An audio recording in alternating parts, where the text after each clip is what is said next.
नमस्कार मित्रांनो, तुमचं स्वागत आहे आपल्या YouTube चॅनलवरती। सध्या महाराष्ट्रामध्ये बघितलं असेल, मराठा आरक्षणासाठी नेतृत्व करणारे मनोज जरांगे पाटलांच्या विरोधात जी SIT चौकशी नेमण्यात आली होती, त्या SIT चौकशीला कुठेतरी आता सुरुवात झाली आहे आणि SIT चौकशीचे प्रमुख बनवले आहेत नाशिक पोलीस आयुक्त संदीप कर्णिक। संदीप कर्णिक पोलीस आयुक्त आहेत नाशिकचे, त्यांना प्रमुखपदी SIT चौकशीच्या नेमलं आहे। मग राज्य सरकारने मनोज जरांगे पाटलांच्या विरोधात ही SIT चौकशी का नेमण्यात आली सगळ्यांनाच माहिती आहे। SIT चौकशी नेमकी त्यांच्या विरोधात का? कारण मराठा आरक्षणासाठी मनोज जरांगे पाटलांनी जो लढा उभा केला त्या अंतरवाली सराटीमध्ये लाठीचार्ज झाला, लोकांवर लाठीचार्ज झाल्यानंतर दगडफेक सुद्धा झाली आणि मनोज जरांगे पाटलांच्या विरोधात अशा प्रकारचं हिंसक वळण तुम्ही लावल्याबद्दल ही SIT चौकशी नेमण्यात आली का? मनोज जरांगे पाटलांच्या पाठीमागे कुठल्या व्यक्तीचा राजकीय हात आहे हे तपासण्यासाठी लावली का? मनोज जरांगे पाटलांनी कुठल्या प्रकारचं जे वक्तव्य केलं आहे राजकीय व्यक्तीबद्दल, मग त्या वक्तव्याबद्दल तुम्ही SIT चौकशी नेमण्यात आली का? ही सत्यता पडताळण्यासाठी आपल्याला काही वेळ लागणार आहे। कारण मनोज जरांगे पाटलांच्या विरोधात जी SIT चौकशी नेमण्यात आली त्याची सत्यता पडताळूनच राज्य सरकारने कुठेतरी वेगळ्या प्रकारचा राजकीय हस्तक्षेप करून SIT चौकशीचा कुठल्या प्रकारचं वेगळं षड्यंत्र रचून मनोज जरांगे पाटलांना अटक करण्याचा प्रयत्न करू नये, जेणेकरून जी SIT चौकशी आहे ती कायद्याच्या चौकटीत बसून सत्यता पडताळून जर हिंसक वळण खरंच लागलं असेल आणि हिंसक वळण लावणाऱ्या व्यक्तींना जर अटक करणार असेल तर ती कुठल्या प्रकारची खरी बाजू झाली आणि दुसऱ्या बाजूला जर षड्यंत्र रचून मनोज जरांगे पाटलांना अटक करण्याचा प्रयत्न होत असेल तर ते वेगळ्या प्रकारचं कारण होऊ शकतं।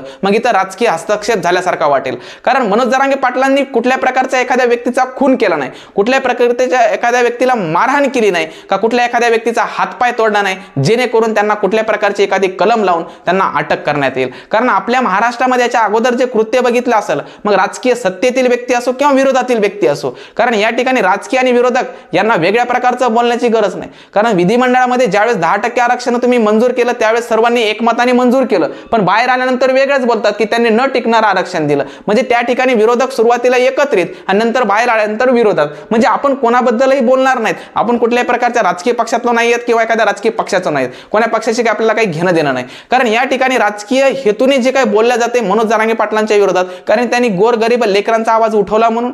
मग आता SIT चौकशी नेमली, मग SIT चौकशी नेमली तर महाराष्ट्रामध्ये जे काही अगोदर आमदारांनी एखाद्या व्यक्तीवर गोळीबार केला त्या व्यक्तीबद्दल आपण विधिमंडळामध्ये चौकशी नेमण्याचा का आदेश दिला नाही, ते एक महत्त्वाचा प्रश्न।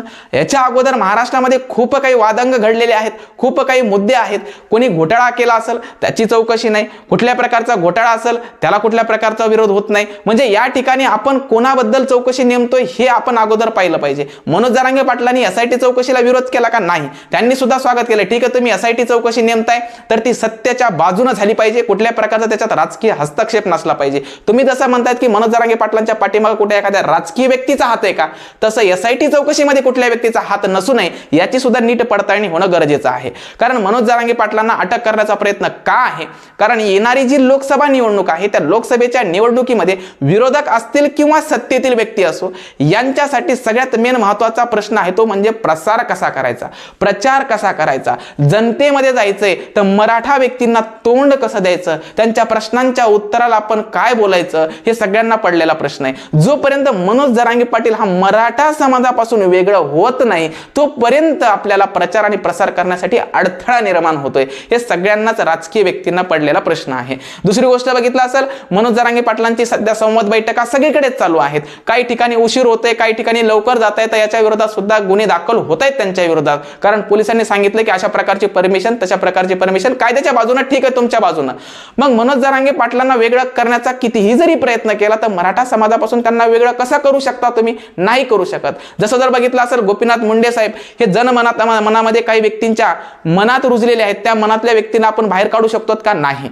मग या ठिकाणी तसंच मनोज जरांगे पाटलांना सुद्धा आपण त्या व्यक्तींच्या मनात बसलेले आहेत त्यांना बाहेर काढू शकतो का? नाही। म्हणजे एखाद्या व्यक्तीच्या मनामध्ये जर एखादा नेतृत्व करणारा चांगला व्यक्ती बसला तर तो काढू शकत नाहीत तुम्ही। कारण मनोज जरांगे पाटलांनी उपोषण केले 1717 दिवस तुम्ही बघितलं असेल, जवळपास त्यांनी उपोषण केलं। ते कोणासाठी केलं? मराठा समाजासाठी। म्हणून मराठा समाजाला त्यांच्याविषयी तळमळ लागलेली आहे की मनोज जरांगे पाटलांना कुठल्या प्रकारचं षड्यंत्र रचून त्यांना अटक करण्याचा प्रयत्न चालू आहे का? मनोज जरांगे पाटलांनी बोललेल्या वक्तव्यामुळे ते अटक चालू करण्याचा प्रयत्न चालू आहे का? मग याच्या अगोदर महाराष्ट्रामध्ये काही घटना घडल्या नाहीत का? त्याच्या विरोधात SIT चौकशी का नेमली नाही? आपण कुठल्याही प्रकारचा विरोध कोणालाही करत नाहीत. या ठिकाणी विरोध का करत नाहीत कुठल्या प्रकारचा राजकीय पक्षाशी आपल्याला काही घेणं देणं नाही. पण येणाऱ्या लोकसभेच्या निवडणुकीमध्ये मराठा समाजाने ही अडवणूक का केली की प्रत्येक मतदारसंघामध्ये 1000 उमेदवार उभे करायचे. मग 1000 उमेदवार उभे करण्याची गरज का पडली? कारण आतापर्यंत प्रत्येक मतदाराने कार्यकर्त्यांच्या सतरंज्या उतरल्या, कोणत्या मंत्र्याच्या सतरंज्या उतरल्या, कोणत्या एखाद्या आमदाराच्या सतरंज्या उचलल्या. म्हणजे प्रत्येक मतदाराने यांच्या पाठीमागं पडायचं, कारण त्यांना असं वाटत होतं की कुठंतरी आपल्या मागण्या पूर्ण करतील. कारण याच्या अगोदर सुद्धा 2 वेळेस मराठा आरक्षण भेटलं, पण मराठा आरक्षण टिकलं नाही. मराठा समाजाला कुठंतरी वाटलं की दुसऱ्या वेळेस तरी टिकल, पण तेही टिकलं नाही. मग आता कुठल्या प्रकारची मराठ्यांना आपण शाश्वती देऊ की जेणेकरून हे आरक्षण टिकू शकेल? मनोज जरांगे पाटलांनी सांगितलं की आरक्षण टिकणार नाही. आता तुम्ही म्हणताल की त्यांनी सांगितलं म्हणून मराठा समाजाने ऐकलं का? नाही, त्यांनी कुठंतरी कायद्याचा अभ्यास केलाय, संविधानाचा अभ्यास केलाय. संविधानिक दृष्ट्या तुम्ही बघितलं असेल कुठलंही आरक्षण हे बहुमताच्या पलीकडलं नसलं पाहिजे, हे सेंटेन्स आहे. मग या ठिकाणी बहुमताच्या पलीकडलं म्हणजे 50% मर्यादेच्या पलीकडे. मग 50% मर्यादेच्या पलीकडले आरक्षण हे कायद्यात संविधानात सुद्धा नाही. मग दिलं कुठून? सगळ्यात महत्त्वाचा प्रश्न, जे 57 लाख कुणबी नोंदी सापडल्या, तुम्ही सापडलेल्या आहेत, त्या कुणबी नोंदी प्रमाणपत्र देऊन त्यांना ओबीसी प्रवर्गामध्ये सामील करून घेणं हे तुमचं कर्तव्य आहे, कारण तुम्हीच नेमलेली शिंदे समिती आहे. दुसरी गोष्ट, शिंदे समिती नेमल्यानंतर ज्या व्यक्तीकडे कुणबी नोंदी नाहीयेत त्यांच्यासाठी सगळे सोयऱ्याचा अधिनियम आणि अध्यादेश काढणारे सुद्धा तुम्हीच आहेत, दुसरं तिसरं कोणीच नाही. मनोज जरांगे पाटलांनी सरसकट शब्द लावला होता, त्याच्या ऐवजी तुम्ही सगळे सोयऱ्याचा लावला. मग सगळे सोयऱ्याचा शब्द त्याच्यासाठी तुम्ही अंमलबजावणी करण्यासाठी जो कायदा करणार होता ते कायदा झाला का नाही? त्याच्यासाठी मोठी अडचण होती, ती म्हणजेच मराठा समाज आर्थिक मागास ठरला गरजेचं होता. मग त्याच्यासाठी राज्य मागासवर्ग आयोग नेमून त्यांचा अहवाल सुद्धा तुमच्याकडे आलेला आहे की मराठा समाज हा आर्थिक मागास ठरलाय. मग त्यांना ओबीसी प्रवर्गामध्ये सामील करून घेण्यासाठी नेमका विरोध कुठं होतोय हा सगळ्यांना पडलेला प्रश्न आहे. मग मनोज जरांगे पाटलांचा जो काही सध्या लढा चालू आहे तो लढा कधी थांबणार आहे? फुलस्टॉप कधी लागणार आहे? तो फुलस्टॉप लागणार आहे मनोज जरांगे पाटलांनी मराठा समाजाला दिलेला शब्द जोपर्यंत पूर्ण होत नाही. दुसरीकडे गोष्ट बघितलं असेल, आता सध्या पुढारी न्यूज मध्ये एक न्यूज आली होती पहा, की जे काही सगळे सोयऱ्याचा अध्यादेश आणि अधिनियम काढला होता त्याची अंमलबजावणी करण्यासाठी लवकरात लवकर निर्णय घेण्यात येईल. म्हणजे एका बाजूने तुम्ही निर्णय देणार आहात, पण त्या निर्णयाला एवढा उशीर का होतोय? मग मनोज जरांगे पाटलांना फक्त मराठा समाजापासून वेगळं करण्यासाठी निर्णयाला विरोध होतोय का, जेणेकरून हे सर्वस्वी सगळे सोयऱ्याच्या अध्यादेशाच्या अधिनियमाची अंमलबजावणी करण्यासाठी जो कायदा करणार आहात त्याचं सर्वस्वी श्रेय जर आपल्या बाजूने ओढणार असताल तर अशा प्रकारचा उशीर होऊ शकतो. पण येणाऱ्या काळामध्ये ज्या हरकती ना हरकतीचा अभ्यास करून तुम्ही जो काही निर्णय देणार आहात तो निर्णय कदाचित लोकसभेच्या आचारसंहितेच्या अगोदर द्यावा, जेणेकरून पुन्हा नंतर अडचण निर्माण होऊ नये की आम्हाला निर्णय द्यायचा होता पण लोकसभेच्या निवडणुकीची आचारसंहिता लागली, हे कारण पुढे येऊ नये. आणि मराठा समाजाची तळमळ एवढीच आहे की राज्य सरकारला कुठल्याही प्रकारचा मराठा समाज विरोध करत नाहीये. जर त्यांनी मराठा समाजातील सगळे सोयऱ्याचा अध्यादेशाच्या अंमलबजावणीचा कायदा केला तर मग त्यांचा विरोध का आहे? कारण तुमच्या धुऱ्याला धुरा नाही, कुठल्या प्रकारचं तुमची वैयक्तिक दुश्मनी नाही, कुठल्या प्रकारचा हेवा दावा नाही, काय असं नाही की त्यांना तुम्हाला पाडून त्यांना खासदार व्हायचे नाही. तुमचं राजकारण तुमच्याच पशी राहू द्या, पण या ठिकाणी मराठा समाजाची जर मागणी पूर्ण केली तर कशा प्रकारचे ते आमदाराचे आणि खासदारकीचे फॉर्म भरतील? काय गरज आहे त्यांना आमदार आणि खासदारकीचा फॉर्म भरण्यापासून? जर त्यांना आमदार आणि खासदार व्हायचं असलं असतं तर याच्या अगोदर झाले असते, पण आत्ताच गरज का पडली? कारण त्यांची मागणीच मान्य होत नाही ना. मग ज्यावेळेस आपल्या मागणीला मान्य होत नाही त्यावेळेस कुठंतरी त्यांना पुढे यावं लागेल.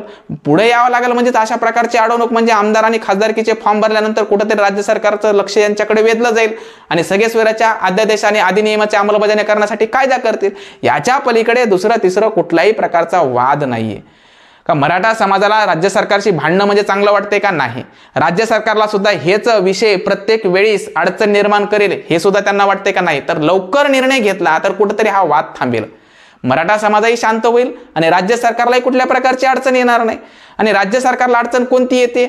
ती म्हणजेच कोणती? आता सध्या लोकसभेची निवडणूक असेल, पुन्हा येत्या काळात विधानसभेची निवडणूक असेल, मग मराठा समाजाला काय म्हणून उत्तर देणार तुम्ही? ज्यावेळेस ते गावामध्ये गेल्यानंतर प्रश्न विचारतील, मग त्यावेळेस प्रश्न विचारल्याकडे आपल्याकडे उत्तर पाहिजे. मग मराठा समाज काय असं नाही की कोण्याच गावामध्ये मराठा समाज नाही, प्रत्येक गावामध्ये मराठा समाज आहे. काही ना काहीतरी दोघांमध्ये तोडगा निघाला पाहिजे. फुल नाही फुलाची पाकळी काहीतरी निर्णय द्यावा जेणेकरून सगळे सोयऱ्याचा अधिनियमाचा कायदा व्हायला पाहिजे आणि त्यांना ते कुणबी प्रमाणपत्र देऊन ओबीसी प्रवर्गामध्ये सामील करून घ्यायला पाहिजे. अशा प्रकारचा निर्णय दिला तर मराठा समाज कसल्या प्रकारचा विरोध करतोय राज्य सरकारला? नाही करणार. याच्या अगोदर बघितलं असेल, मग ते राजकीय व्यक्ती असतील, विरोधक तुमच्यावर विरोध करतील, तुम्ही त्यांच्यावर विरोध करतील, ते तुमचा प्रश्न आहे. पण या ठिकाणी मराठा समाज असेल किंवा इतर समाज असेल, त्यांच्या ज्या समस्या आहेत त्या समस्यांचं जर निराकरण झालं तर ते समस्याचं निराकरण झाल्यावर कुठलाही समाज तुमच्याबद्दल काय बोलणार आहे, काहीच बोलणार नाही. मग मराठा समाजाची मागणी तीच आहे सगळे सोयऱ्याची. आणि मनोज जरांगे पाटलांना तेच म्हणायचे की जोपर्यंत 100% टिकणार आरक्षण मराठा समाजाला भेटणार नाही तोपर्यंत मी माझा लढा पाठीमागे घेणार नाही. हे लढा पाठीमागे घ्यायचा असेल तर त्याच्यावर लवकर निर्णय द्यावा, हीच राज्य सरकारकडे सकल मराठा समाजाची मागणी आहे. इथं मी थांबतो. धन्यवाद.